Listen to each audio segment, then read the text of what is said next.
Para la realización de esta actividad académica, debo decir que en el marco de lo que a la Asociación de Magistrados compete, este es mérito exclusivo de la Comisión de Derechos Humanos y Género de la Asociación, una de las instituciones o las comisiones más vívidas que tenemos y entusiastas, un conjunto de profesionales muy capacitados y capacitadas en ese ámbito. De hecho, puedo contarles casi a nivel de anécdota que con ocasión de la reforma de estatutos que vivió la asociación hace 2 años para adecuarlos a la ley 19.296, el estatuto incorpora categorías sobre dignidad vinculado a la equidad de género y además está redactado el lenguaje inclusivo no sexista, que es una huella que quedó de la pasada del estatuto primario en borrador por la comisión. Lo hicieron además muy rápido, como en media tarde, no se demoraron nada. Me corresponde, además de los agradecimientos, administrar la palabra, básicamente, en un panel que a mi juicio es un panel de lujo. La verdad es que tengo el privilegio de conocer a todos los panelistas, tanto en su ámbito profesional cuanto personalmente, y nos acompañan y creo que no pudo ser mejor la elección para tratar los temas que nos van a exponer. Sergio Gamonal Contreras abordará el tema dentro del panel general acoso sexual, narrativa y derecho. El profesor Gamonal es abogado de la Universidad de Chile, profesor de Derecho del Trabajo y director del Magíster de Derecho Laboral y Seguridad Social de la Universidad Adolfo Ibáñez. Su trabajo académico lo ha desarrollado en el derecho del trabajo con gran atención a los derechos europeos, estadounidenses y latinoamericanos. Sus investigaciones se han centrado especialmente sobre daño moral, derechos fundamentales del trabajador y libertad sindical. Debo agregar que además es muy generoso porque dispone de un blog que se llama Glosa Laboral, donde están todos sus trabajos prácticamente. Y Sergio es en rigor un referente obligado de todos los jus laboralistas chilenos. Lidia Casas Becerra abordará el tema acoso sexual en Chile, de la teoría a la práctica. Ella es directora del Centro de Derechos Humanos de la Universidad Diego Portales, licenciada en Derecho por la misma universidad, cuenta con un magíster en Derecho por la Universidad de Toronto, es doctora en Derecho también de la Universidad de Ottawa, ambas de Canadá, y licenciada en el mismo ámbito de experticias en otra universidad canadiense de nombre impronunciable, no sé cuál es. Saskatchewan, ya. Es miembro de la Red Latinoamericana de Profesores de Derecho, Género y Sexualidad Discriminada, Red ALAS, y sus áreas de investigación están en el funcionamiento del sistema de justicia y género, violencia de género, derechos sexuales y reproductivos y discriminación. Finalmente, José Francisco Castro abordará el tema experiencia de la dirección del trabajo en el tratamiento del acoso sexual, que a la luz de lo que se ventiló y las inquietudes planteadas en el primer panel, seguramente va también a concitar una gran atención. Él es jefe del Departamento Jurídico de la Dirección del Trabajo, abogado de la Universidad de Chile y magíster en Derecho de la Empresa de la Universidad Pontificia Universidad Católica de Chile. Sin más preámbulos, abordamos el primer tema y doy la palabra en el tema acoso sexual, narrativa y derecho al profesor Sergio Gamonal. Okay. Hola, buenas tardes. Bueno, en primer lugar quisiera realmente agradecer la invitación que se me ha hecho a exponer en este foro. Creo que es un gran desafío. Ya la primera parte estuvo realmente de un excelente nivel, así que muchísimas gracias. No lo iba a decir, pero aprovecho de recomendar entonces mi blog www.glosalaboral.cl. Ahí tiene sentencias, artículos, libros que puede acceder gratuitamente. Y el nombre se lo colocó Álvaro Flores, porque justamente alguna vez tomando un café yo le conté este proyecto y él me dijo, podría colocarle Glosa Laboral, así que aprovecho de hacerle un reconocimiento, digamos, por el nombre del blog. Muchas gracias.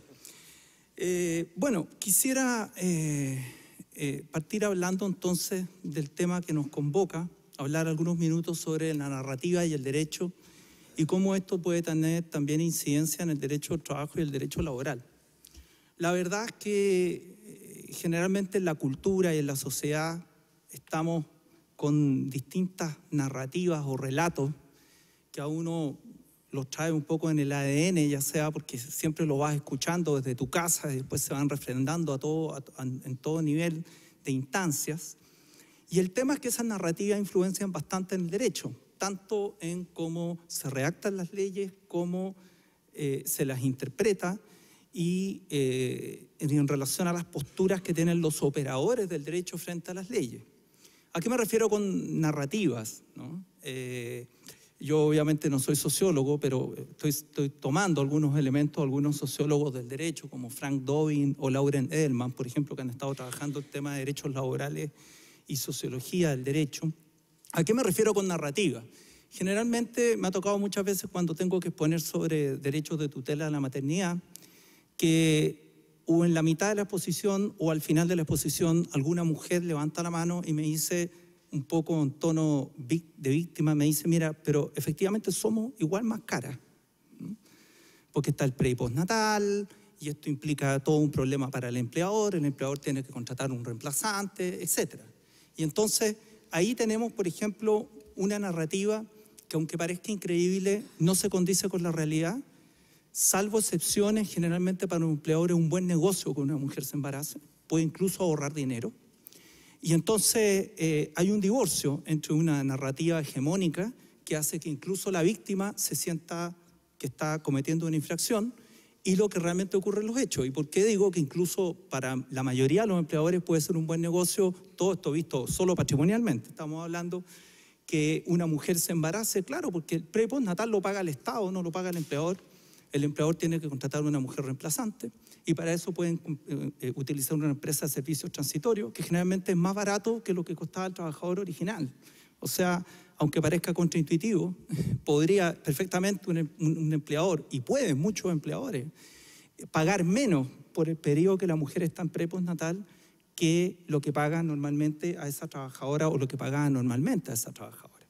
Si a eso considera, por las estadísticas que veíamos en la primera parte, que una mujer gana en un mismo puesto un 35% menos que un hombre, pero si es profesional puede acercarse al 40% menos que un hombre. Y ese diferencial salarial se le aplica también a mujeres que ya no están en edad fértil, por ejemplo. Y usted considera además que el número de bebés por mujer, no sé por qué se calcula por mujer, deberá ser por hombre y mujer, porque bueno, no nacen por generación espontánea, ¿no? Pero el número de bebés por mujer en Chile no pasa de 2,1, pero la mujer que trabaja tiene 1,7. O sea, si tú contratas a una mujer, toda la vida le va a pagar un 35% o menos, y puede que tenga 1 o 2 bebés que tampoco vas a pagar tú porque te sale más barato por la empresa de servicio transitorio. Y entonces, yo sé que es crudo decirlo, pero contratar mujeres es un excelente negocio porque son igual de inteligentes, no sé por qué tienden a robar menos, son más honestas y más encima le pagas menos. O sea, y además ella se siente culpable por tener bebés. ¿Se imagina usted una sociedad en que no hubiera generación de reemplazo? Siempre el tener los bebés es como un tema individual, ¿ah? Como que a la mujer, solo por molestar al empleador, se le ocurrió tener un hijo o una hija. Con unos años que dejaran de nacer personas, estaríamos en una crisis terrible de generación de reemplazo social, sería un tema de interés nacional, ¿no es cierto?, porque dejaron de nacer criaturas, ¿no? En forma bastante trágica, por ejemplo, en China faltan mujeres, ¿no? Por la política del hijo único que estuvo vigente hasta hace un par de años, como podían tener un hijo y querían tener un hombre, con la ecografía abortaban si era niñita, y eso hace que en este minuto faltan millones de mujeres en China. Entonces, digamos, hay problemas para que la gente se empareje. Uno podría pensar, esto ha significado que la mujer en China es una reina. No, ha derivado en un tráfico de mujeres desde Vietnam, sobre todo de niñas pequeñas. Así que, lamentablemente, seguimos en un mundo bastante machista. Chile no es solamente expresión de eso, sino, repito, todo el mundo. Entonces, quiero volver un poco, repito, al tema de las narrativas. Y era un ejemplo, ¿no? En tutela de la maternidad, cómo hay una narrativa machista que hace que la mujer es como la culpable, que la mujer, entre comillas, abro comillas, es una especie de cacho, contratarla porque hay que pagar esto, hay que pagar lo otro. Y la verdad es que el primer costo que tiene en realidad un empleador es cuando tiene 20 o más mujeres, pero la mayoría de los empleadores en Chile no tiene contratadas 20 o más mujeres, ¿no? Es efectivamente un costo, la sala cuna deberá ser universal y pagarla al Estado. como es medio difícil hablar de derechos universales en Chile, o sea, puede que pasen unos 100 años más antes de que tengamos sala cuna pagada por el Estado para todas las mujeres, mientras siga este sistema, lo menos el empleador del padre debiera pagar la mitad de la sala cuna, ¿no? Cosa de descomprimir esta narrativa machista de lo caro que es contratar mujeres. Y entonces el derecho se enmarca dentro de una sociedad machista, y la sociedad es machista desde los primeros albores, por lo menos de nuestra cultura, desde la creación de la mujer en el Antiguo Testamento hasta la creación de la mujer por los griegos, ¿no es cierto? La típica caja de Pandora, ¿no? Porque Pandora es una maldición que Zeus le envía a los hombres porque Prometeo robó el fuego, ¿no? Para los griegos había hombres nomás, no había mujeres. Prometeo roba el fuego, entonces Zeus castiga a Prometeo, pero además decide castigar a los hombres, y para castigarlo crea a la mujer, crea a la primera mujer, ¿eh? Hace que Festo la construya y le meten todos los pecados, que sea buena para el cotilleo, que sea curiosa, y entonces se la envían de regalo al hermano de Prometeo, que se enamora, porque Afrodita le coloca belleza, entonces se enamora infartantemente de ella, se casan, y de regalo de matrimonio va una ánfora que ha pasado a ser la caja, ¿no? Y obviamente le dicen que no puede abrirla. Y ustedes ya saben, repito, desde la óptica griega, cómo son las mujeres, ¿no? ¿Cómo que no puede abrirla? Al final la abrió y salen todos los males que tiene la humanidad, y solamente la cerró cuando queda el último, que era la esperanza, porque de ahí viene la esperanza, lo último que se pierde. Bueno, en fin. Si tomamos entonces estas narrativas desde el inicio, repito, de nuestra cultura, van influenciando el derecho, cómo se lo aplica, cómo se lo siente y cómo nos aproximamos respecto de la mujer. Así que el feminismo y los movimientos feministas han tratado de producir contranarrativas, ¿no? Sobre todo, y esto lo trabaja muy bien una profesora norteamericana que se llama Frances Olsen, ¿no? La vida, también desde la cultura griega, tendemos a dividir en pares, ¿no? Objetivo, subjetivo, solar, lunar, ¿sí? Racional, irracional. Y no sé por qué, por casualidad tienden a ser femenino, subjetivo, irracional, lunar. Y tienden a ser masculino, ¿sí o no? Solar, objetivo, irracional. Y entonces esta división dual que debe venir desde Heráclito, ¿no? Y en que hay unos opuestos que son masculinos y muy positivos, universal, racional, objetivo, y otros opuestos que son los femeninos, que son negativos, ¿no? Particular, subjetivo, irracional. Bueno, el movimiento feminista desde sus inicios, por lo menos en la modernidad, estoy pensando Merial Wollstonecraft, Olympia de Gauss, en adelante, obviamente mujeres anteriores que también bogaron por los derechos, Hipatia de Alejandría, por mencionar una de la mujer. El feminismo trata de también establecer contranarrativas. La primera es que no tienen que estar sexualizados esta división de pares. O sea, la mujer también es racional, la mujer también es universal, la mujer también es objetiva, y todas las leyes que buscan, por ejemplo, la no discriminación, parten de la base de esa contranarrativa feminista que ha sido como la más exitosa de todo esto, de que esta división de pares no tiene que estar sexualizada. El hombre también es irracional, el hombre también es particular, el hombre también es lunar, ¿ya? Yo diría que esa ha sido la contranarrativa como más exitosa y se expresa en el derecho laboral, como decía, por ejemplo, en las normas antidiscriminación. O sea, no hay que discriminar porque alguien es mujer es arbitrario, porque la mujer tiene las mismas capacidades intelectuales, racionales, objetivas, y de ser una excelente trabajadora que el hombre. También ha habido una contranarrativa en el sentido de decir que no tendría que haber jerarquía entre estos pares opuestos. ¿Por qué va a ser negativo ser particular o lunar o irracional o subjetivo?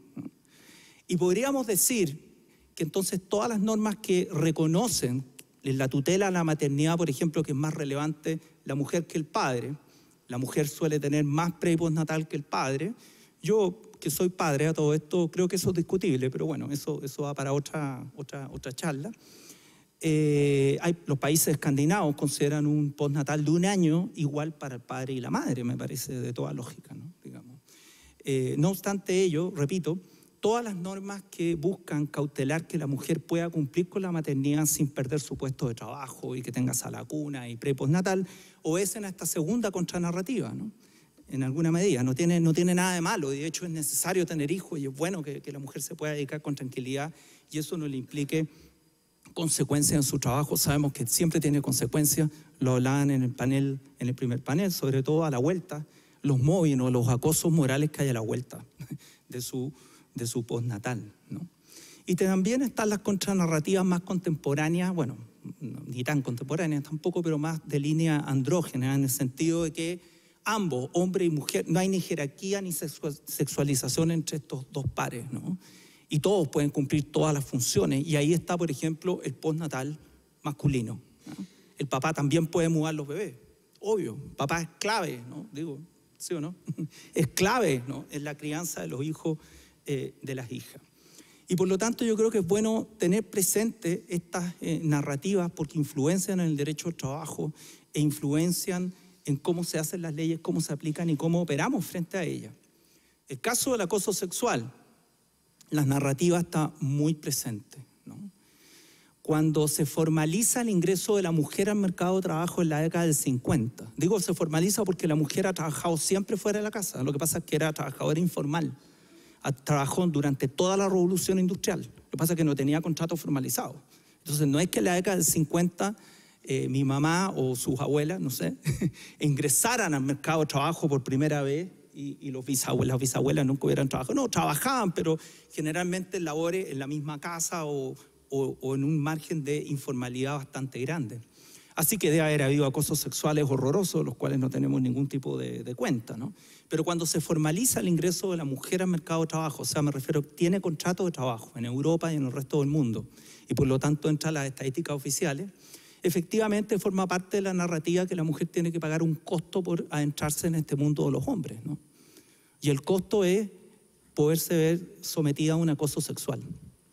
Escuchamos el acoso sexual seguido de un mobbing, pero, y lo cual tiene un nombre técnico, mobbing sexual, ¿no? El mobbing sexual es bastante presente y es mucho más posible que haya un mobbing a solas, pero si hay acoso sexual generalmente va a haber mobbing, salvo que la víctima se allane a los requerimientos ilícitos del victimario, ¿no? Y entonces, repito, estas narrativas sin duda han afectado también en la idea del acoso sexual. Fíjense que una parte importante del acoso sexual no es por deseo sexual. Todo el acoso sexual ambiental que han desarrollado los norteamericanos generalmente no es por querer tener una aventura sexual con la víctima, es para competirle. Dicho en otras palabras, si un hombre y una mujer compiten por un ascenso, ¿qué va a hacer el hombre? Va a quedarse hasta las 12 de la noche en el trabajo, partiendo de la base de que la mujer va a querer salir a la hora para ir a acostar a los hijos, digamos. ¿Cómo le compite el hombre a la mujer, sobre todo cuando percibe que la mujer le va a ganar? Bueno, le compite justamente utilizando las narrativas y los roles sociales machistas. Entonces la mujer, si tiene hijos pequeños, va a tener una pulsión por volver a la casa y el hombre, y esto se ve harto en Chile, va a trabajar aunque haga lo mismo, no sé si me explico, aunque sea de hecho un inútil, ocupó más horas para hacer lo mismo, pero como se queda hasta las 11, una especie de superhéroe porque no sea a las 6 de la tarde, sino que sea a las 11 de la noche. Así que una parte importante del acoso ambiental no necesariamente es por deseo sexual, sino por un deseo de humillar a la mujer, hacerle pagar el costo de que está en el trabajo y que quiere competirle a los hombres, quiere ganarle a los hombres y va a tener que, si quiere hacer eso, va a tener como hándicap el tener que superar o estar, digamos, o tener que enfrentarse a este tipo de acoso. Pero sin duda el acoso también tiene un apetito sexual de base. Y uno de los mayores problemas es que en principio la ley no impide, por ejemplo, que haya una affair en el trabajo, ¿no? O el coqueteo, o que la gente se empareje con personas de su trabajo. Lo que prohíbe el acoso sexual, que es no deseado. Pero ahí hay una, voy a ocupar, pido disculpas, pero hay una caja de Pandora, ¿no? Porque ¿cómo entrar a diferenciar? Siempre el acosador va a decir, no, hubo un malentendido. Yo pensé que teníamos onda, ¿no? Yo pensé que... Sí, me dio feeling, teníamos una conexión, no pensé que ella lo estaba tomando de esta forma, ¿no? Y entonces también hay narrativas muy, muy complejas. Fíjense también que los hombres hemos tendido a construir algunas narrativas justamente para defendernos de las mujeres, ¿no? Que el buen trabajador es el trabajador así tipo Schwarzenegger, ¿no? Sin sentimientos, competitivo, porque se tiende a ver dentro de la cultura machista que la mujer es más sensitiva, que es menos competitiva. Son moldes, son verdaderos moldes. Entonces, el verdadero trabajador es el Schwarzenegger, o como en una encuesta que le hicieron a litigantes en Estados Unidos, que la mayoría concordaba que el litigante tenía que ser un litigante tipo Rambo. Entonces, claro, ese tipo de narrativa o subnarrativa dentro del mundo del trabajo te permite excluir a la mujer, porque la mujer no es tan Rambo, no le encanta ametrallar a todos los enemigos hasta el final. Y es interesante porque ese tipo de narrativa también se vuelve contra los hombres, ¿no? El hombre que suele ser buen papá, que llora a veces en alguna película, que tiene amigas mujeres, puede a veces ser acosado también. Es lo que se llama también un poco la teoría de las masculinidades, ¿no? ¿Y por qué? Porque es medio femenino.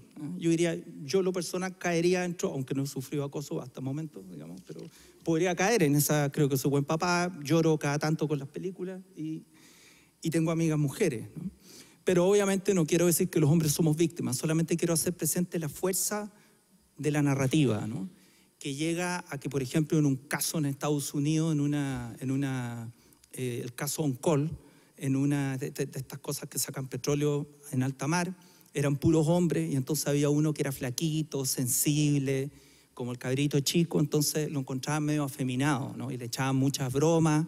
Y esto termina, el caso un poco brutal, pero ya me quedan pocos minutos para impresionarlos, digamos. Termina en que un día en la ducha los compañeros lo toman a la fuerza y le introducen por el recto la pastilla de jabón, ¿ya? Y entonces él demanda y pierde, porque los tribunales le dicen que es sin llorar, ¿no? Típico que dentro de las narrativas machistas, es sin llorar si él es hombre, ¿no? Que esas son las típicas novatadas que se hacen en el ejército, que se hacen en el colegio, las típicas novatadas, que te introduzcan la pastilla de jabón por el recto, ¿no? Pero en el fondo que está analizado actualmente por las teorías de las masculinidades. Por lo tanto, concluyendo, porque creo que me he pasado de todos los minutos que tenía en perjuicio de mis colegas, es bueno que seamos conscientes de estas narrativas para atacarlas, para generar contranarrativas, para no dejarnos influenciar en la interpretación y en la creación de las leyes. Es como cuando usted ve un nuevo color. Yo veo pocos colores. Un día mi hija me dijo, no, que el violeta, el lila y el mora son distintos. Qué hecho, qué hago. Pero desde ahí veo el violeta, el lila y el mora. Antes no lo distinguía, eran todos mora para mí. Pero ahora sé que son distintos, el violeta, el lila y el mora. Y lo que sirve de denunciar y explicar estas narrativas es que tú ahora las empiezas a ver y por lo tanto las puedes controlar o las puedes mirar desde la distancia y puedes tomar mejores decisiones en lo que te toca hacer. Muchas gracias.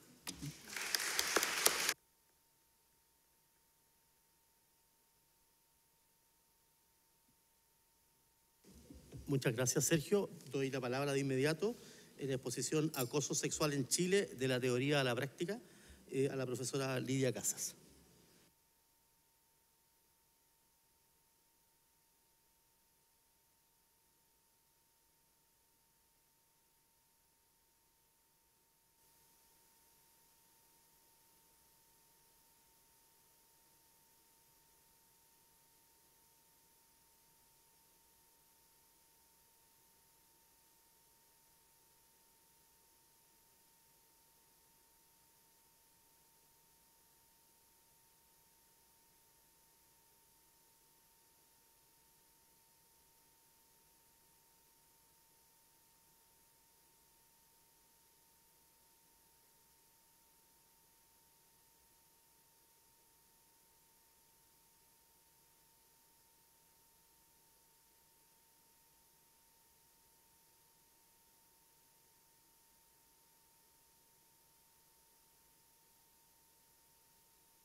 ¿Cómo se construye? Ahí sí. ¿Cómo se construye esa narrativa en la jurisprudencia? Y la tercera, digamos, que es una de la segunda parte, si esta ley, digamos, que nosotros tenemos en Chile a partir del año 2005 es eficaz. Y uno cuando tiene que pensar el derecho y va a hablar de la eficacia del derecho, uno tiene que hacerlo al menos en 3 niveles. Uno, si hay una concordancia de alguna manera entre el objetivo de la ley y la conducta que es esperable a partir de las personas que estamos imperadas por el derecho. Segundo, habiendo una infracción y esta es identificada, ¿qué consecuencias se siguen de aquello? ¿Hay realmente una investigación? ¿Hay eventualmente una sanción cuando corresponde? Y si uno tiene que medir efectividad, uno tiene que mirar no solamente los resultados de un juicio, las sanciones, y que esa tiende a ser un enfoque, creo yo, bastante tradicional del derecho y muy limitado. Cuando yo miro nada más lo que llega a los tribunales, eso es apenas una parte pequeñísima o lo que pudiera llegar a la inspección del trabajo. Y de alguna manera también está aquí lo que han dicho en el panel anterior, es cómo y qué entienden las personas qué es lo que es acoso.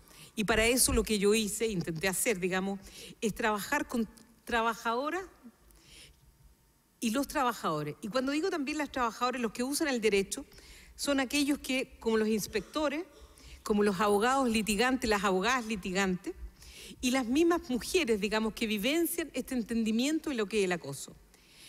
Importantemente, es cómo ustedes que adjudican entienden el acoso. Y si es que aquellos mecanismos, de alguna manera, que se dieron para enfrentar este problema, son o no idóneos.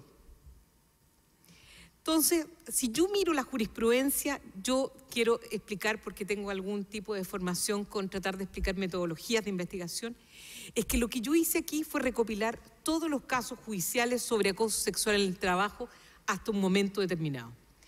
Y ahí uno tenía que hacer las búsquedas que tenía que hacer en los buscadores comerciales, LexisNexis, Legal Publishing, Westlaw, Microjuris, Abilex, que también estaba ahí, y un blog de un laboralista amigo que no era el profesor Gamonal, sino que el profesor Toledo Corsi, la competencia. Y una búsqueda, lo que se llamaría, no siendo socióloga, un censo, es decir, mirar todas las causas ingresadas en un año, el 2011, completo en 3 tribunales, en uno en Santiago, en Valparaíso, en Concepción. ¿Qué nos da? Algunas, digamos, son de alguna manera los resultados concordantes con lo que se ha dicho en la mañana. Uno puede ver 146 casos en un amplio periodo de estudio. Entonces, muy pocos casos para supuestamente la magnitud del problema que tenemos. Y una distribución de casos que van antes de la ley y después de la ley. Algunos de ellos con la justicia reformada en el nuevo sistema laboral y otros no. La pregunta es, ¿quiénes son estos protagonistas? En primer lugar, 69 mujeres eran las demandantes. 61 hombres, y yo aquí quise detenerme, que yo tenía que revisar no solamente aquello que le pasaba, digamos, a las víctimas en tanto demandantes, sino que a los hombres en tanto acusados de ser perpetradores. Y hay 61 hombres y también hay mujeres que acosan, son acosadores de situaciones del mismo sexo.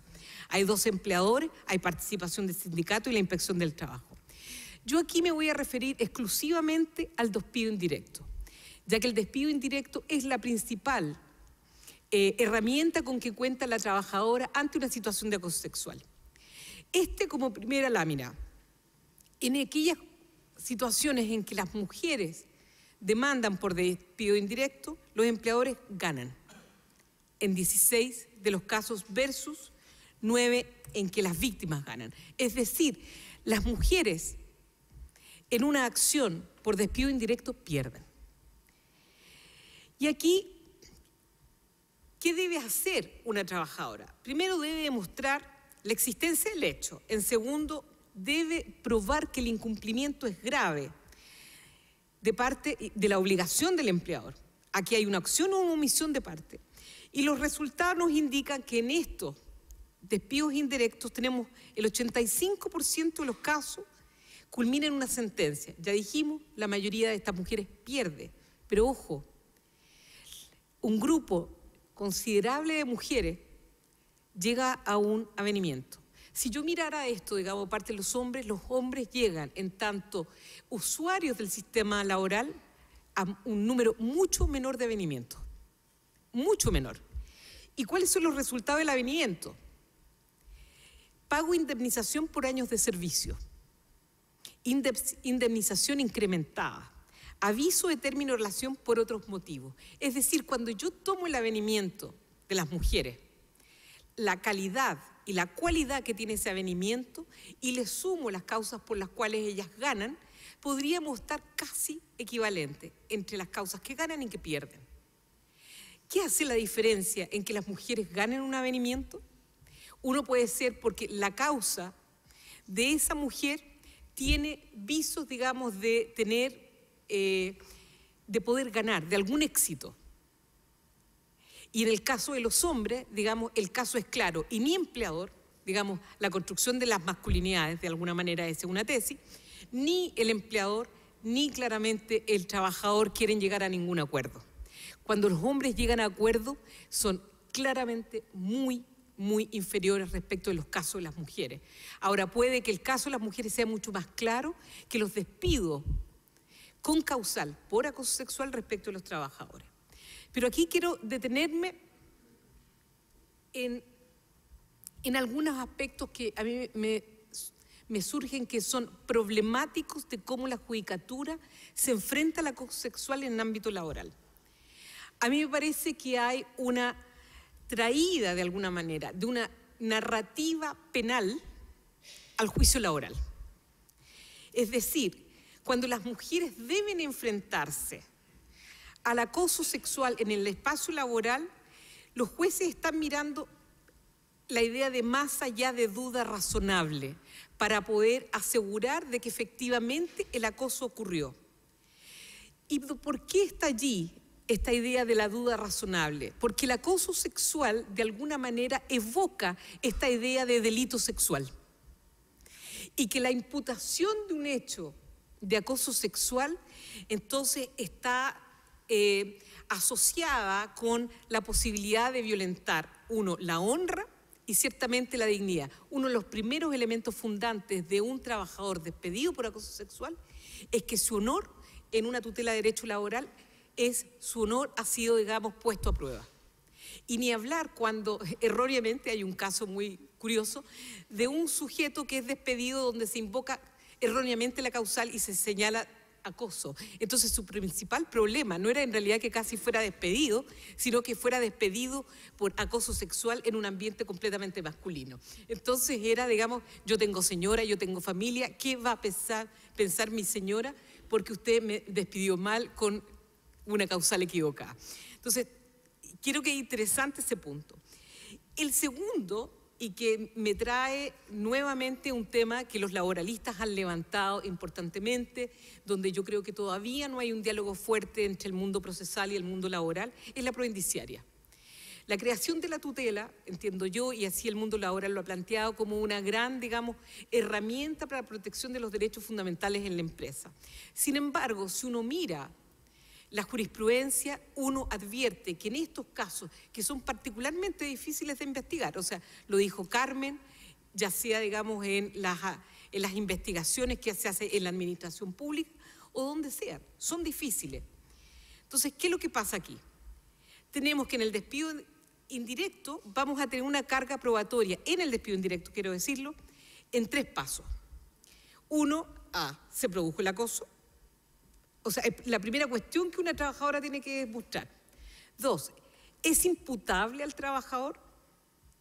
Al empleador. ¿En qué sentido? 1, en que si supo, hizo algo. 2, nunca supo, no podría ser imputable a él, o si es directamente. Pero el tercero es un elemento donde viene y se cuela el estereotipo. Y ese estereotipo, porque estamos aplicando la misma lógica que para el despido con causal, porque es un autodespido invocando, digamos, la norma, digamos, a la inversa. Ese incumplimiento de parte del empleador es suficientemente grave para que justifique o autorice, en este caso, el autodespido, y ese es un punto crucial. Entonces, aquí es una particular barrera que tiene una trabajadora frente a eso. Luego, más aún, y viene como cuesta arriba, si es que la inspección del trabajo ha establecido como un eventual acoso. Y tiene mucha razón la inspección del trabajo para señalar que a veces tiene elementos, pero que no son claros. Pero también aparece en los procesos por despido indirecto fustigar a las trabajadoras cuando no han hecho uso del procedimiento interno. Quiero detenerme solo en 3 casos, no sé, señor magistrado, ¿cuánto tiempo me queda? Perfecto. Quiero detenerme solo en 3 casos. Uno es Villarroel con Instituto de Seguridad del Trabajo. Este es un caso del año 2000, que ingresa en el 2010, del Juzgado de Letras del Trabajo y que recorre todos los tribunales. Este es un médico acosa enfermera. Empleador investiga y concluye que no hay acoso sexual. Mujer demanda autodespido. Se desestima porque dice el fallo. La mujer no es creíble que una profesional padezca de acoso por 8 meses y que no use los mecanismos de reclamación. Entonces, nuevamente viene ahí un problema de, comillas, la credibilidad. Es casi como el relato de credibilidad en el proceso penal. Entonces, tenemos que someter a esta trabajadora a un examen, una pericia de credibilidad para que... Bueno, la Corte revierte, dice, no es posible encontrar prueba directa y testigos en conductas que se mantienen ocultas. Eso lo dice muy claramente la Corte de Puerto Montt. ¿Cómo yo voy a exigir una prueba directa cuando la mayor parte de las veces, y esa es una de las cosas que lo más probable, diga mi colega aquí al lado, es que cuesta mucho que los testigos hablen, ni hablar, digamos, en los procesos sumarios. Pero más aún, la Corte dice, perdón, pero esta víctima ya había reclamado. Entonces la Corte revierte y la Corte Suprema confirma la decisión. Ponce Rojas con sindicato número 3 de Juzgado de Letras de La Calera. Aquí podemos decir que este no es un juzgado, perdón, no estoy dando crédito, hay mucho más riqueza que estos 3 casos, pero quiero detenerme porque creo que hay algunos elementos interesantes. Ponce Rojas con sindicato número 3 es una secretaria de un sindicato. Reclama la directiva respecto del comportamiento de uno de la directiva y los comentarios de un dirigente sindical. O sea, alguien que además tiene fuero. Ese es un tema central. La conducta no paró de parte del dirigente sindical y la directiva no hizo nada para detener la situación. O sea, ojo, que esta es una secretaria del sindicato, no del empleador del trabajador. Y se estimó que la mujer no aportó evidencia, aun cuando la directiva en la testimonial pidió disculpas al comportamiento del colega. O sea, llega testigo y pide disculpas, pero no es indicativo de nada. Entonces, ¿qué dice el juez? Que eso no era indicativo de la presencia del acoso. Pero además, aquí nuevamente tenemos el entendimiento. Y un testigo depuso sobre los comentarios obscenos del acusado perpetrador, pero el acoso fue desestimado porque los comentarios no se los hizo a ella, sino a un tercero respecto de ella. Entonces, la creación de este ambiente laboral hostil, solamente voy a entender acoso cuando yo directamente le digo algo, no cuando yo creo un entorno laboral hostil. Entonces, aquí tenemos un problema. Y a mí me parece una joya por varias razones. Una joya en el sentido que Inspección del Trabajo con envase exportable el 2010 en el segundo juzgado de Letras de Santiago es un caso de laboratorio en el sentido de lo que hace, lo que despliega la Inspección del Trabajo para reclamar por la situación de una trabajadora. Y digamos, donde todas las oportunidades se pierden y donde además se mezclan los elementos de interseccionalidad y discriminación por género, por sexo y por raza. Esta es una secretaria de gerenta acusada sexualmente. Ella, además de origen mapuche, ella rechaza el acoso sexual y luego inmediatamente este acoso sexual viene en una represalia que se convierte en mandarla a limpiar los baños y los comentarios racistas y sexistas que iban de la mano. Presentación de una larga cadena de prueba indiciaria, de parte de la inspección. O sea, uno diría, digamos, la mejor tutela que yo haya visto. No porque esté el señor de la Dirección del Trabajo, pero una excelente tutela de prueba indiciaria. Primero, las multas cursadas al empleador, apeladas por el empleador, por supuesto, por acoso sexual. El segundo, una rotación en el cargo de secretaria, 4 en 14 meses. Todas, que yo, digamos, lo desprendo de ahí, pero que no lo dice la sentencia, todas a plazo fijo. Y un clima laboral de tensión y licencia de estrés laboral de la trabajadora. Todo el clima laboral de tensión puesto allí, de maltrato, digamos, que una cosa es la violencia en contra de esta trabajadora, pero en general. Es desestimado, fíjense, el acoso sexual, es desestimado la violación a la integridad psíquica de la trabajadora, porque dicen que ese estrés en realidad puede ser imputable a otras cosas, alguna cosa de base que tenga la trabajadora. No obstante, la jueza en este caso acoge la tutela por discriminación de raza, cuando los comentarios de esta mapuche con tales otras características iban de la mano. ¿Qué hizo? ¿Qué hizo? Que esta jueza acogiera por la condición de mapuche y dejara afuera los comentarios sexistas, racistas y en ese conjunto, en ese paquete que era la discriminación. Yo quiero poner aquí una sola tensión y que se lo he dicho a Álvaro y que yo creo que se juega aquí en esta narrativa también, creo que Sergio lo ha escuchado de parte de mí en el pasado. Yo creo que en la justicia laboral se juegan dos tensiones y esa tensión, a mi juicio, es la que una autora, también norteamericana, la pone. Y yo la trato de traducir de la siguiente manera. En el derecho laboral transita la tensión del género y la clase. Desde el juez del trabajo, particularmente preocupado por la garantía de los trabajadores, de los derechos de las trabajadoras, se tensiona esa relación cuando estamos mirando la protección de las trabajadoras frente a un ambiente laboral saludable. Entonces allí es como que nos quedamos sin herramientas, nos quedamos, digamos, en un discurso en donde el derecho del mundo laboral progresista en general ve la clase, pero no el género, y no logra compatibilizar los dos elementos. Yo creo que la apuesta no es simplemente el despido, sino más bien la transformación del mundo del trabajo de una manera distinta, la forma, comillas, de asegurar mejores condiciones de una manera distinta que no sea solo y simplemente el despido. Gracias.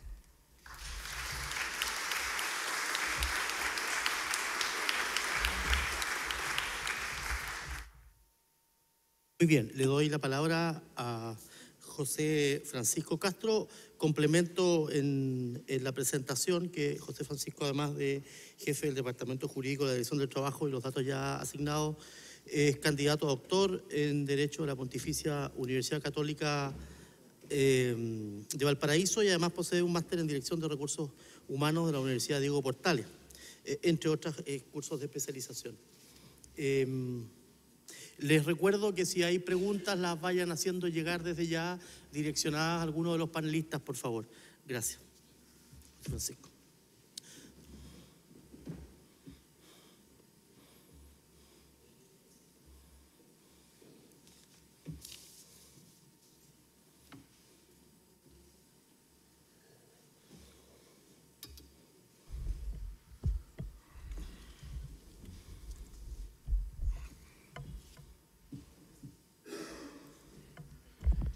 Buenas tardes, ¿se escucha? ¿Sí? Bueno, primero que todo, agradecer la invitación que se nos hiciera como institución, como Dirección del Trabajo, a participar de este seminario. Agradecer también en lo personal poder formar parte de este panel con Lidia, con Sergio y con Álvaro. Realmente es un honor. Y felicitar la iniciativa. Yo creo que efectivamente que se generen este tipo de espacios para conversar acerca del acoso sexual es muy relevante. Tanto más cuanto que mi impresión, y que se vio un poco ratificada al preparar la presentación, es que esto es como un iceberg, ¿ah? En definitiva, lo que uno ve, ya sea a nivel judicial o a nivel administrativo nuestro como Inspección del Trabajo, es solo la punta del iceberg y evidentemente deben existir una gran cantidad de situaciones que no llegan a materializarse en una gestión ante o el empleador o ante la Inspección del Trabajo o menos en la instancia judicial. Bueno, nos invitó a exponer sobre la experiencia de la Dirección del Trabajo en el tratamiento del acoso sexual. Bueno, aquí quiero hacer bueno, una precisión, un comentario previo, que tiene que ver con que la Dirección del Trabajo ha abordado el tema del acoso sexual desde distintas perspectivas. ¿Por qué?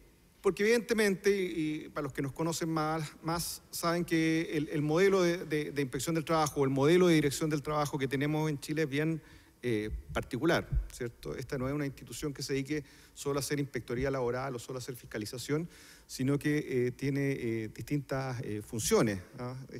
De por sí, la mayoría de las funciones que en derecho comparado o a nivel de la OIT se le asigna a la administración del trabajo. La fiscalización, mecanismo de solución alternativa de conflictos en materia laboral, la realización de estudios e investigaciones en materia laboral, algo muy sui generis nuestro de Chile, la interpretación administrativa de la legislación, todas las responsabilidades también en materia de organizaciones sindicales y negociaciones colectivas, bueno, están en moda últimamente a partir de ciertos hechos noticiosos. Entonces, en el plano del acoso sexual, yo afirmo que básicamente nuestra intervención se da a través de 3 líneas. La primera, que tiene que ver con investigaciones y publicaciones sobre el tema, y que algo no menor, yo creo que quizás gran parte de lo más relevante que hemos hecho como Dirección del Trabajo está radicado en esa línea, y sobre todo a partir de la década del 90, ¿no? En gran medida, y los reconocimientos además uno tiene que hacerlos públicos para que sean tales, en gran medida, si me permiten, por lo que fue el impulso que recibió este tema a partir de la gestión de María Esther Fere, quien fue uno de los temas relevantes que posicionó y que evidentemente, antes de que hubiera legislación, ella entendió que era un tema que debía incorporarse dentro de la gestión institucional. En segundo lugar, lo que tiene que ver con que el área que más me corresponde a mí, con la interpretación administrativa, los dictámenes y pronunciamientos jurídicos, que tanto antes de la legislación como particularmente a partir de la ley 20.005, determinando el sentido y el alcance de determinadas situaciones, que ahí los vamos a ir identificando. Y en tercer lugar, las denuncias propiamente tales, que de ahí empalmo con este comentario que hice al inicio. Claro, uno puede decir, y cuando vean las cifras, ustedes pueden decir, pero son relativamente bajas, un poco lo que pasaba también en materia judicial, pero claro, uno dice, por cada caso que se denuncia, ¿cuántos quizás no se denunciaron? Es un poco lo que en general ocurre en materia laboral, pero con más fuerza uno lo puede afirmar en materia de acoso sexual, dado que los bienes jurídicos que están en juego dicen relación con cosas que son mucho más cercanas a la esfera íntima de la persona. Y evidentemente, vamos a ir viendo un poquito más adelante en mi presentación, tiene también otras complejidades. Bueno, en materia de investigaciones y publicaciones, yo diría son 4 las más relevantes. Como les decía, se empiezan a marcar a partir de la década del 90, al principio a partir de nuestras publicaciones institucionales, ya en el temas laborales de número 6 del año 97, bueno, el comentario al margen, todas estas publicaciones ustedes las encuentran en nuestra página web institucional, www.dt.gov.cl. Están todas, sobre todo la cuarta, que es la más reciente, que incorpora una serie de datos que vamos a ir comentando, así que son investigaciones y publicaciones que son públicas. La primera investigación referida al asedio sexual en el trabajo, una política para su erradicación, realizada por 2 investigadoras nuestras, Verónica Riquelme y Elia Enríquez, encargadas personalmente por María Esther, que ya, yo diría, la primera y la segunda investigación más bien estaban en una etapa de caracterización del tema, un poco de socializar, un poco de identificar cuáles son sus contornos e introducir este tema dentro de la discusión jurídico-laboral. En la misma línea, la segunda publicación que hicimos, que es Aporte al Debate Laboral número 2, Acoso Sexual en el Trabajo, Análisis de Grupos Focales, que además contó con la colaboración del Centro de Estudios para la Mujer. También uno podría decir en esta fase previa de caracterización del tema. Ya el año 99 tenemos una investigación realizada también por 2 profesionales nuestras en ese tiempo, hoy día con otras responsabilidades, Pamela Farías y Marcela Gómez, quienes tomaron ya algunas denuncias que nosotros habíamos recibido en las inspecciones, todo esto antes de la ley 20.005, tomaron 22 casos y sacaron algunas conclusiones a partir de lo que ahí se evidenciaba. Y que fue, en términos similares, la metodología que se utiliza en la cuarta investigación, que es la que yo considero más relevante y en la que me voy a detener un poco, que ya es del año 2009, titulada Acoso sexual en el trabajo, denunciar o sufrir en silencio. Disculpa, ¿este es el mío? Gracias. Análisis de denuncias. Acá ya teníamos vigente la ley 20.005 y lo que se hace es que dentro de las denuncias que ya en vigencia de esta ley se habían recibido en la región metropolitana, se toman 154 denuncias y se hace un análisis bastante profundo y lo que sale publicado ahí son las conclusiones y los datos que arrojó esa investigación. La idea era efectivamente también, son denuncias del año 2007 que terminaron se inicia la investigación en el 2007 y termina el año 2009. Son denuncias que ya se habían generado durante los 2 o 3 primeros años de vigencia de la ley 20.005. Y acá quiero mostrarle algunas conclusiones que en términos favorables coinciden con varios de lo que ya se ha señalado tanto acá como en el primer panel. Primero, en el análisis de los 154 casos investigados se constató que el acoso sexual mayoritariamente fue realizado por un hombre o una mujer, 96,8% de los casos. En 4 casos era un acoso sexual de hombre a otro hombre, ¿ah? Y solamente en un caso se constató que era de una mujer a un varón. La mayoría de los casos de acoso sexual denunciado corresponden a acoso sexual ambiental, en que se crea un ambiente hostil para la trabajadora. Y aquí, si me permiten un minuto, quiero citarle un poco algunos de esos casos de esta modalidad de acoso sexual. Todo esto es cita textual de lo que señala en su denuncia la trabajadora, que evidentemente no está identificada la trabajadora, no está identificada la empresa, pero sí el testimonio es tal. Comenzó a decirme que era bonita, rica, que era una mujer deseable. Ingresaba a las habitaciones donde me encontraba haciendo las camas, sin previo aviso. En ese momento yo siempre estaba sola. Era habitual que me estuviera halagando, nunca le contesté nada, solo le decía, oye, no me molestes, soy casada, nunca me fijaré en ti. Él me respondía que quien tiene perseverancia siempre logra lo que quiere. Un día estaba haciendo la cama de una habitación y el denunciado limpiando vidrios. En un momento lo miro y me doy cuenta que él estaba tocándose sus genitales. Bueno, ese tipo de situaciones se da en un 55,4% de los casos, de estos 154 casos. En un 15,6%, más bien lo que hay es un acoso sexual por chantaje, que ya es algo, el requerimiento es mucho más directo, donde la víctima se ve en la situación de entre elegir acceder a los requerimientos sexuales del denunciado o atenerse a las consecuencias. También aquí les cito un testimonio. El señor comenzó a decirme que fuera su amante, que quería tener relaciones conmigo, que era rica, que no me arrepentiría y que si andaba con él llegaría a ser maestra de cocina. Mi respuesta fue que no me interesaba. Durante el turno de noche se me acercó insistiendo nuevamente que fuera su amante, procediendo a tomarme a la fuerza, acorralándome contra un mesón, tocándome y subiéndome la polera. Siempre me decía que si no era buena con él, él podría pedir que terminaran el contrato por ser mala trabajadora. Bueno, como podrán suponer también, en un porcentaje importante de los casos, 37,2%, aparecen otras conductas de violencia junto al acoso sexual, o en forma separada, como son el hostigamiento, el acoso moral, maltrato verbal o físico, como veíamos en estos casos, burlas o chistes de doble sentido que tienen mucha relación con la creación de un ambiente hostil hacia la trabajadora, un ambiente de acoso sexual. En el 80,5% de los casos de denuncia estuvo presente el poder, expresado en que los sujetos que realizaron el acoso, o sea, los acosadores, fueron los empleadores directamente, 22,7%. Sobre todo se da, lo dice el estudio, ustedes después, si quieren, les interesa, pueden revisarlo con más atención, sobre todo la empresa de menor tamaño, o sea, con mucha más frecuencia, que es el propio empleador. Pero también superiores jerárquicos, con un 57,8%, o sea, el elemento de poder está presente en la mayor parte de estos casos.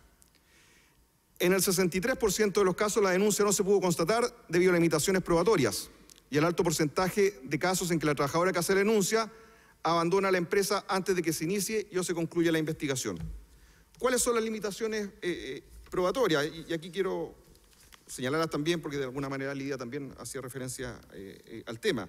Lo que identificaron las autoras de la investigación es, primero, que los testimonios entregados por los entrevistados son considerados insuficientes en la cantidad y calidad de información que entregan. Segundo, se requiere indagar y analizar otros medios de prueba que tal vez sobrepasan las competencias de los fiscalizadores de la Dirección del Trabajo. Tercero, existe un alto porcentaje de casos en que la trabajadora que hace la denuncia abandona la empresa antes de que se inicie y o concluya la investigación. Quizás esta es una de las principales situaciones que tocaba enfrentar a las denuncias. Cuarto, existe temor en los trabajadores a declarar en contra de los denunciados, sobre todo cuando media una posición de poder por parte de estos últimos, que como vimos en la gran mayoría de los casos hay una posición de poder. Y finalmente, la falta de medios de prueba, así como de testigos del hecho, ya que generalmente el acoso ocurre en lugares en que no hay presencia de otros trabajadores que puedan percatarse de este. Si bien en la mayoría de los casos, más allá del 80% de los casos, que no lo incorporé acá, pero les doy el dato, el acoso ocurría en el propio lugar de trabajo, generalmente era en presencia de testigos, o sea, en ausencia de testigos o de otras personas. La medida de resguardo mayoritariamente se aplicaron a la trabajadora denunciante y no al denunciado, o sea, la medida de resguardo que toma el empleador generalmente es con la que hace la denuncia, generalmente trasladarla de su lugar de trabajo. Cuando es el empleador el que comete el acoso sexual, en la mayoría de los casos analizados, la trabajadora se separa de la empresa, en que en definitiva no solo es acosada, sino que a la vez despedida de la empresa. En la empresa de mayor tamaño, la medida de resguardo más común es el cambio de puesto, como decíamos, ya que se dispone de mayor infraestructura. En cambio, en las empresas pequeñas, la mayoría de las veces el acoso, lo comete el empleador. Por lo tanto, la situación es más crítica para la trabajadora, ya que el término de la relación laboral es casi seguro. Como el propio empleador, el acosador, generalmente la situación termina en despido. La denuncia de acoso sexual analizada se concentraba en los sectores, esto es interesante, se concentraba en los sectores de comercio y servicios y fueron hechas principalmente las denuncias por mujeres auxiliares y administrativas con escasa antigüedad en la empresa. Bueno, ustedes lo pudieron ver en alguna medida en los casos que leí los testimonios de las trabajadoras.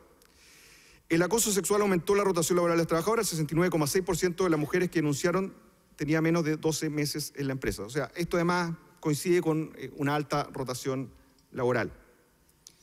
Y finalmente, en el 63,6% de los casos de acoso sexualizado, el acoso impactó la salud y condiciones laborales de la víctima. Un 31,1% sufrió depresión o estrés y un 80% derivó en licencia médica, o sea, 4 de cada 5. Bueno, le he tomado solamente algunas ideas o las principales conclusiones de este estudio. Está disponible la idea, yo creo que es un aporte interesante. Es más, en la medida que fui estudiando me vi con la convicción de que ya ha pasado harto tiempo, así que de 2009 a 2017 podríamos tal vez actualizar ese estudio. Bueno, me quedan 2 minutos, así que voy a ir un poquito más rápido, solamente citarle los principales pronunciamientos jurídicos que hemos sacado en el tema. He extraído a partir del año 2005, tenemos el dictamen que fija el sentido y alcance de la ley, y después, a partir de consultas particulares, hemos ido precisando algunas cosas sobre el tema de la modificación al reglamento interno. Después un dictamen del año 2009, que ya que fue citado acá, en ese tiempo César Toledo trabajaba con nosotros, así que él redactó este dictamen, donde señalaba que también en el evento de acreditarse el acoso sexual y reuniéndose los supuestos, también se podría hacer la correspondiente denuncia en base al procedimiento de tutela, que en definitiva nos explicitó también que esa herramienta también podía estar disponible en caso de que el acoso sexual, y efectivamente como ocurre en el caso de acoso sexual, afectara los derechos fundamentales de la persona. Bueno, voy a saltar un poquito esta parte y quise traer algunas cifras donde usted está un poco pequeño, me traté de que me calzara en la presentación, pero básicamente año 2014 188 denuncias, 2015 238 y año 2016 al mes de septiembre, no sé por qué el Departamento de Estudio no me actualizó la cifra de diciembre, pero bueno, solamente 139 a esa fecha. O sea que el rango en general en que se ha movido, ustedes ven, las que vimos del año 2007 eran 154, o sea, las cifras se mueven entre 100 y tanto y 200 denuncias aproximadamente. Mayoritariamente mujeres, 2014 125 contra 12 hombres, 175 el 2015 contra 11 hombres. Y sectores donde más se generan denuncias de acoso sexual. Tal como señalaba la investigación, si ustedes se dan cuenta, por ejemplo, comercio aparece claramente con cifras más altas, hoteles y restaurantes, actividades inmobiliarias, empresariales y alquiler, etcétera. Son sectores, industria manufacturera también tiene cifras importantes años 2014 y 2015. Eso es, muchas gracias.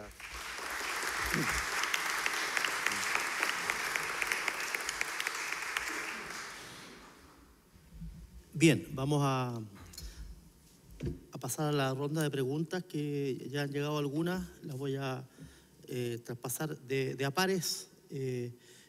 Primero, para Lidia, la pregunta es si se cuestionan los hombres sus privilegios organizacionales. Y dentro de la misma pregunta u otra distinta, no logro identificar, ¿en qué beneficia a los trabajadores hombres abordar y enfrentar el acoso sexual hacia sus colegas mujeres? Son las preguntas hacia sus colegas mujeres. Así está planteada la pregunta. Eso por ahora, después te traspaso la otra. Ahí va por si acaso. Yo creo que los hombres se cuestionan poco sus privilegios organizacionales. O sea, yo no conozco mucha gente que esté dispuesta a ceder su poder, su cuota de poder voluntariamente. No conozco ni en la historia de la humanidad, ni en la historia de las instituciones, alguien que diga, yo voy a regalar mi poquito de poder. En general eso no se produce. Ahora, ¿en qué benefician los trabajadores abordar y enfrentar el acoso sexual? Yo creo que esto no está en estos resultados, sino que en ese proyecto de tesis, como 2 o 3 entrevistas que realicé, una con una inspectora del trabajo, dieron pistas sobre la naturalización. El trabajador es despedido por acosar sexualmente y un señor llora frente a la inspectora del trabajo y dijo, yo no creía que esto era acoso sexual. Y no sé cómo le voy a decir a mi señora la razón por la cual fui despedido. Yo creo que ahí hay algo que tiene que ver con transformaciones culturales, que son muy potentes. La segunda, y le comentaba a una de las ministras de la Corte de Apelaciones de San Miguel hace un rato, que la semana pasada me escribió los representantes del sindicato de los astilleros de Talcahuano y que querían hacer una capacitación sobre acoso sexual. Y me llamó profundamente la atención. Yo hice trabajo de campo en Concepción y esa es la razón por la cual me están llamando desde Concepción. Es decir, cómo en algún minuto los hombres también advierten que sus puestos de trabajo hoy día en una cultura distinta que cuestiona, están eventualmente en peligro. Su estabilidad laboral está en peligro. Puede que no sea despedido, pero está en peligro y por lo tanto lo que hace ese sindicato, que tiene además toda una historia por un caso muy famoso en Concepción, es de pensar que los trabajadores todos tienen que tener un mínimo entendimiento de lo que estamos hablando. Entonces yo creo que va en el sentido en que los varones implica para ellos repensar sus relaciones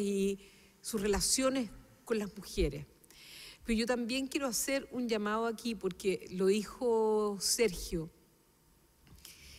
se ve poco, pero claramente en otros ambientes, la posibilidad de la creación del ambiente laboral hostil frente a aquellas personas que son o que tienen una orientación sexual distinta. Ese también es una forma de acoso, es un acoso discriminatorio que tiene elementos de mucho sexismo. Y ahí son un grupo de trabajadores que tienen mayores dificultades, creo yo, en algún sentido, para poder enfrentarse a eso. Entonces yo creo que sí, hay espacios de transformación cultural y creo que es posible hacerla. Ahí me quedo. Bien. Y una segunda pregunta era, ¿qué sugerencias nos puede señalar para que en los casos de acoso moral o acoso sexual se determine por esta vulneración de derechos y no por otros como se señalaba, tales como etnia, prácticas antisindicales u otros? Esa es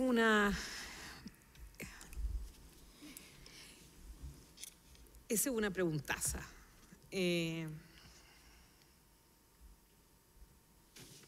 Yo creo que casi como tiene nombre y apellido esta pregunta,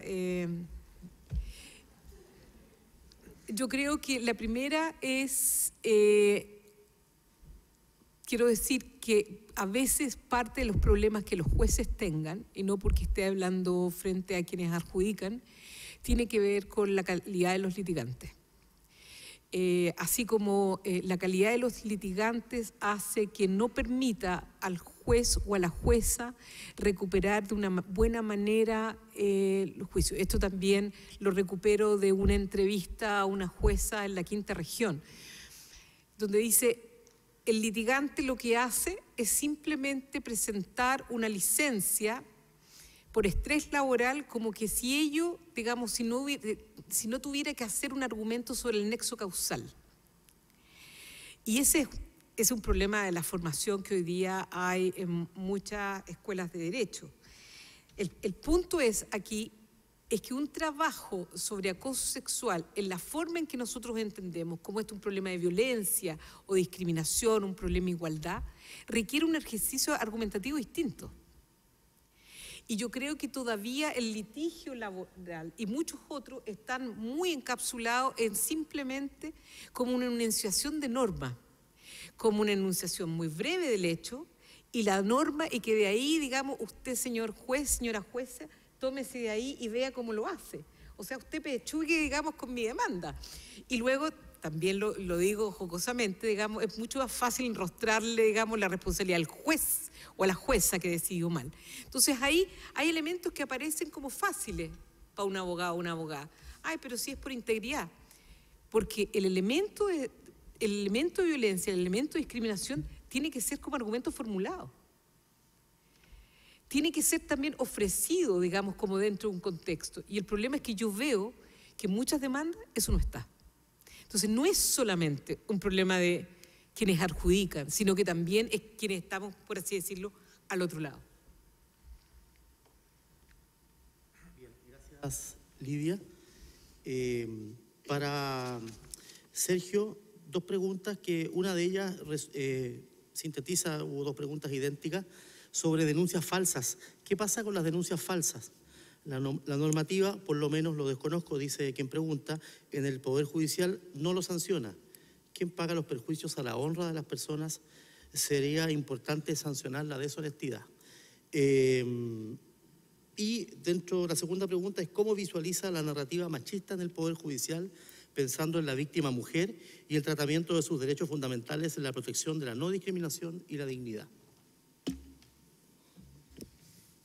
Bueno, la verdad, colgándome un poco de la pregunta que le habían hecho a Lidia, quiero decir que yo pienso que a los hombres nos favorece mucho hacernos cargo del tema del acoso sexual, digamos, por razones quizás no tan altruistas. Todos tenemos hijas, tenemos parejas, tenemos mamás que han trabajado.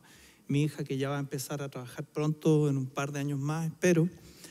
Y me gustaría que no esté en un ambiente con acoso sexual. Así que yo tengo un interés prioritario, aunque por suerte no estudió Derecho, sino que Ingeniería.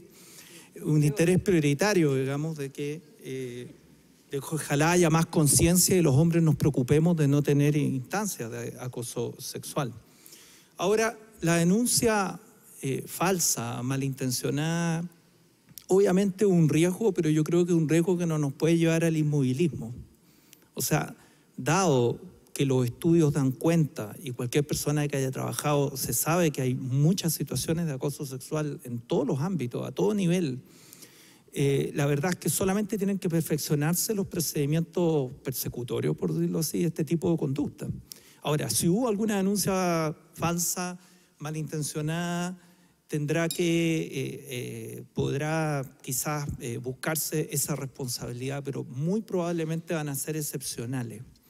El Código del Trabajo, en todo caso, tiene una norma, en el inciso final del 171, la única vez jamás que nuestro legislador se animó a colocar perjuicios materiales y morales.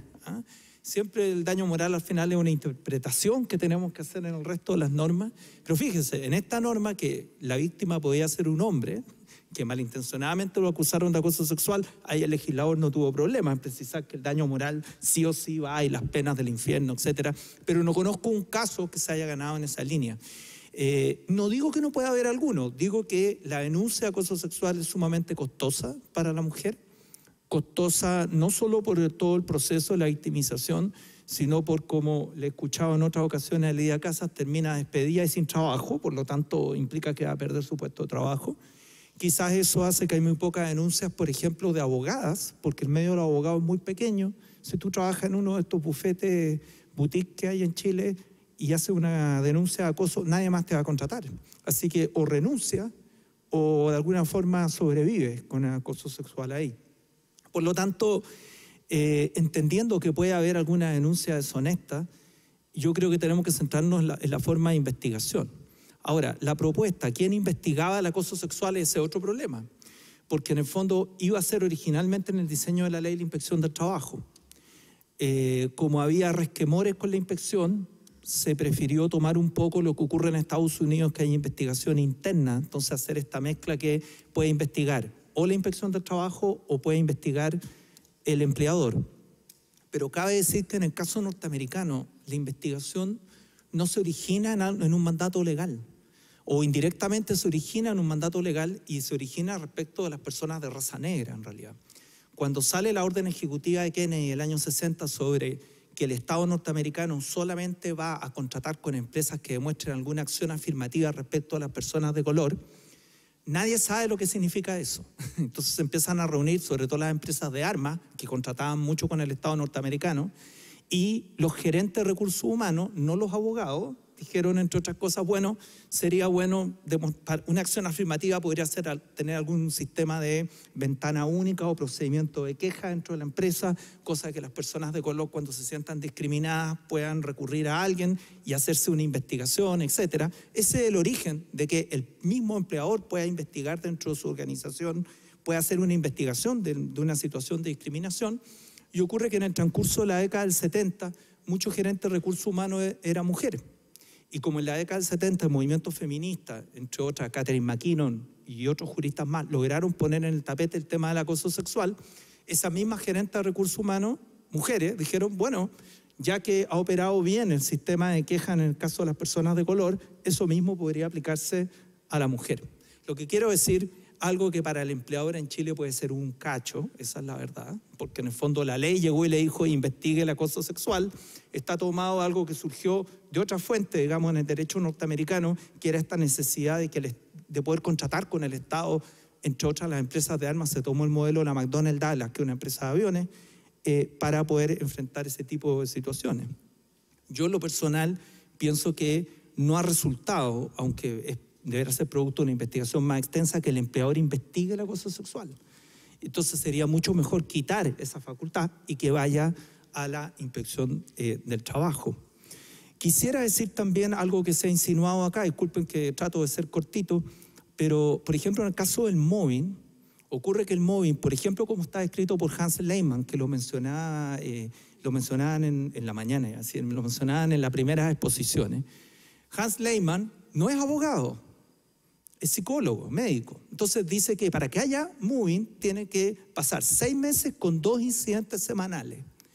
Obviamente para un terapeuta lo que te declara tu paciente es la verdad, no hay un tema probatorio. Si el paciente te dice que semanalmente ha sentido más de 2 incidentes persecutorios durante 6 meses, tú le vas a creer, salvo que tenga un delirio. Pero si hubiera sido abogado, usted comprenderá, es imposible demostrar esa continuidad en el mobbing de 6 meses. Me da risa, hay un autor, Harald Eje, que dice que pueden ser 3 meses si los incidentes son más de 2, ¿ya? Entonces hay como un desajuste entre como lo vemos los abogados y como lo ven los psicólogos. Eso hace, por ejemplo, que tutela es más eficiente contra el mobbing sin mencionar la palabra mobbing. Entonces tú dices, me han hecho esto, esto y esto, me afectaron la integridad psíquica, la dignidad y la honra. Y a mayor abundamiento hacia el final puedes colocar, y esto para algunos sería mobbing, porque si te vas por el mobbing, ¿qué va a ser la reiteración del mobbing del artículo 2? Y va a ver la literatura especializada, te vas a encontrar con que debería que probar meses de incidencias semanales, lo cual es una prueba diabólica absolutamente imposible. Lo mismo ocurre a veces con el acoso sexual. Lamentablemente, a veces el acoso sexual lo puede sancionar porque el empleador, por ejemplo, no fue diligente para defender a la trabajadora que hizo la denuncia. Pero en realidad no sabe si está probado el acoso sexual. Lo que está claro, y hay algunos casos, como el de Red Bus Urbano, por ejemplo, sí, en que ella se sabe que estaba muy alterada por las propuestas que le hacía su jefe, aunque nunca llegan a demostrarse enteramente las propuestas, pero el empleador es sancionado por no protegerla. Y en ese sentido hay un entrecruce entre lo que hablabas tú, el despido indirecto. En esa época, la cuarta sala laboral de la Corte todavía no tenía la tesis más actual de que pueden ir en conjunto. Así que puede haber algunas luces ahí sobre aminorar el estándar probatorio, quizás, por la prueba de indicio de tutela, quizás. La verdad es que habría que ver qué está pasando actualmente con ese procedimiento de tutela. Y en cuanto al Poder Judicial, la verdad desde fuera a mí me sale un poco, o sea, creo que la narrativa machista está en Chile, por lo tanto no tengo duda que está en el Poder Judicial. Aunque yo nunca he sido miembro del Poder Judicial, no tengo la menor duda. Uno podría ver desde fuera quizás ya discriminación vertical. No horizontal porque la ley te obliga a pagarle lo mismo a un juez que a una jueza. Pero entonces tendríamos que ver cuántas mujeres son juezas de primera instancia, cuántas llegan a Corte de Apelaciones, por eso es vertical, y cuántas llegan a la Corte Suprema.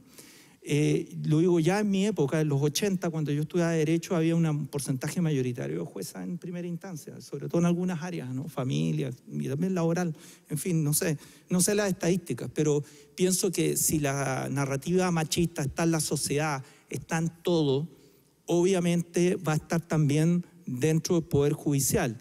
Y por eso, bueno, creo todo lo que se está haciendo con el Poder Judicial, el estudio que se realizó desde fines del 2015 y toda esta sensibilización, la creo muy relevante para que nos demos cuenta de esta narrativa y tratemos de combatirla a todo nivel.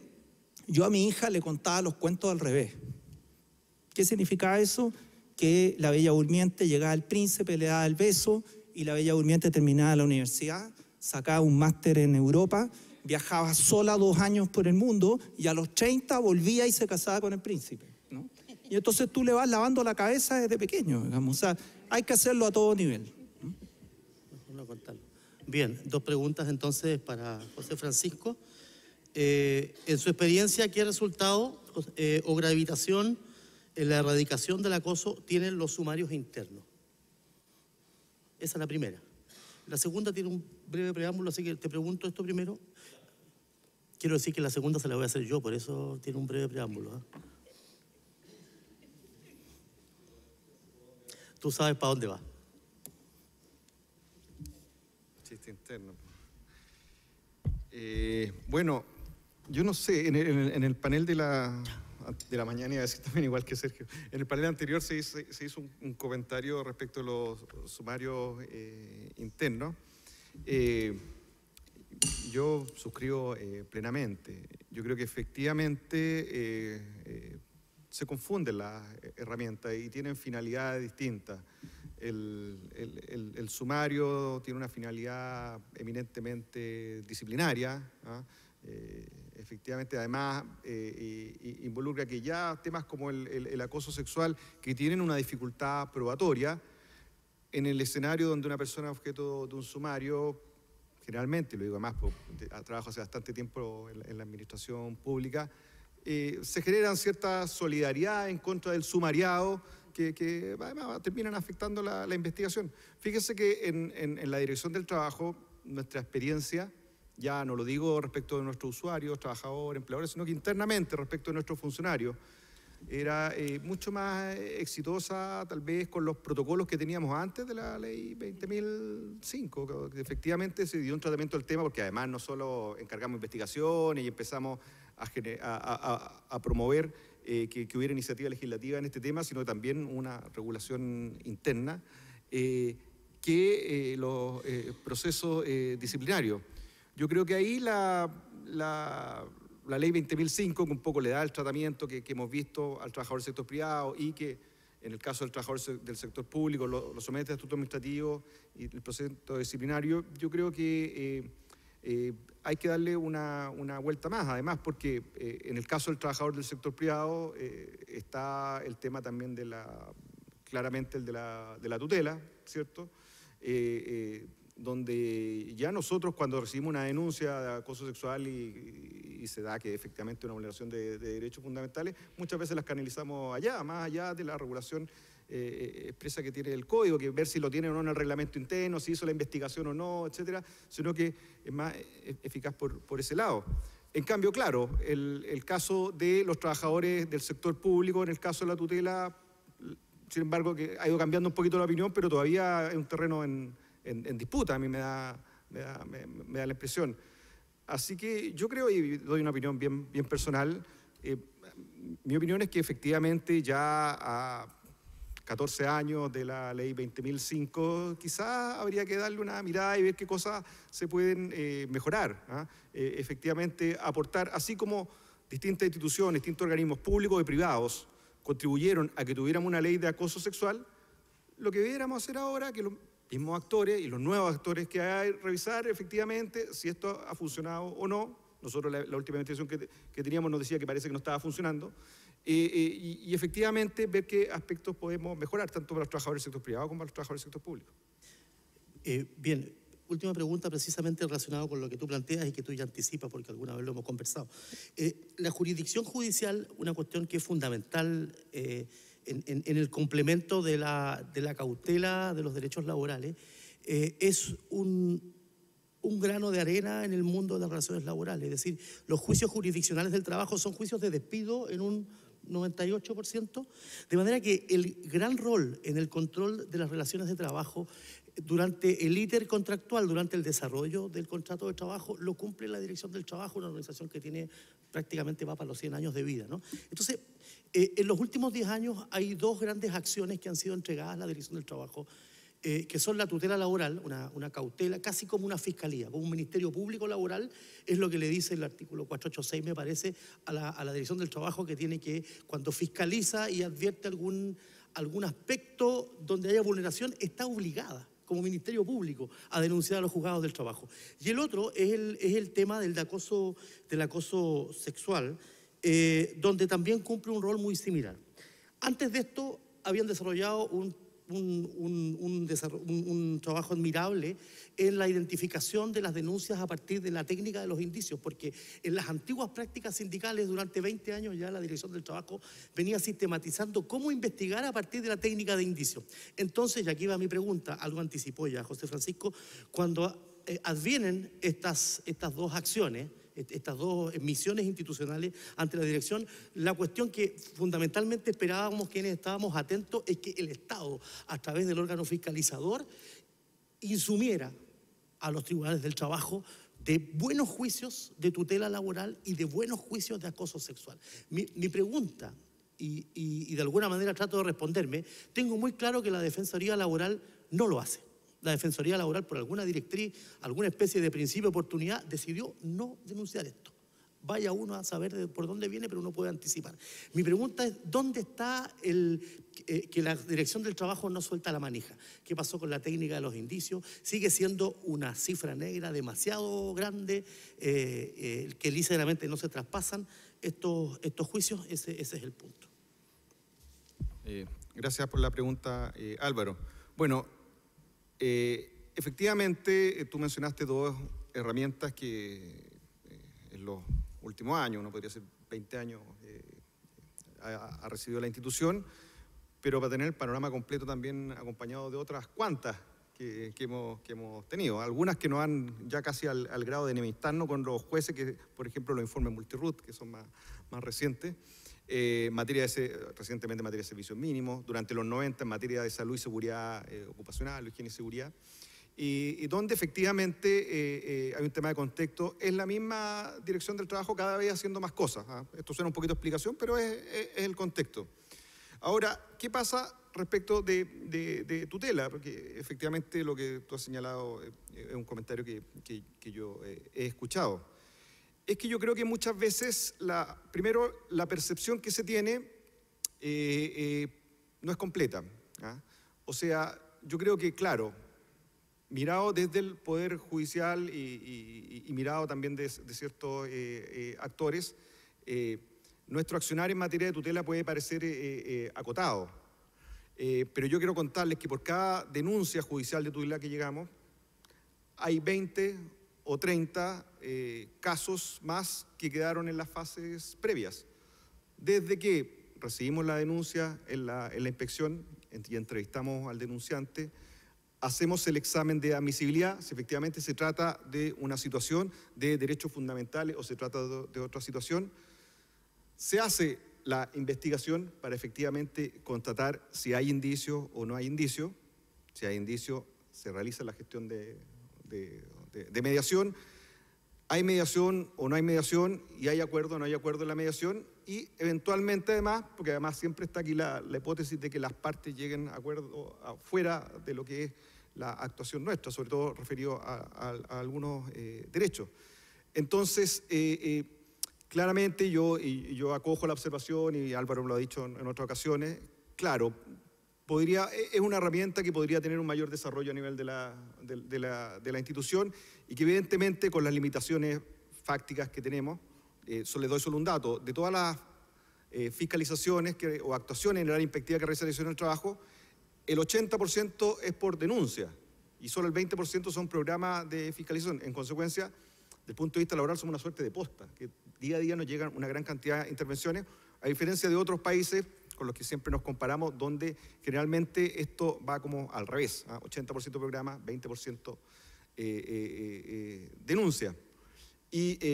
Pero efectivamente hay un potencial ahí mayor que uno podría desarrollar, pero tenemos un tema de que la cantidad de denuncias que recibimos es tremendamente alta respecto en materia de derechos fundamentales. Sin embargo, también estamos haciendo algunas cosas. Recientemente hemos modificado el marco instruccional en materia de derechos fundamentales, la orden de servicio y la circular. Hemos reforzado algunos temas, nos hemos adecuado también a la reforma laboral, que nos incorpora algunas nuevas figuras de prácticas antisindicales, y estamos constituyendo fiscalías de derechos fundamentales también en regiones donde antes no teníamos fiscalías. Pero eso es un poco el contexto, Álvaro, respondiendo a tu pregunta. Bueno, no va a faltar el colega que me diga, este tonto está viendo más juicios, pero la pregunta había que hacerlo. Vamos a cerrar agradeciendo a los intervinientes del panel.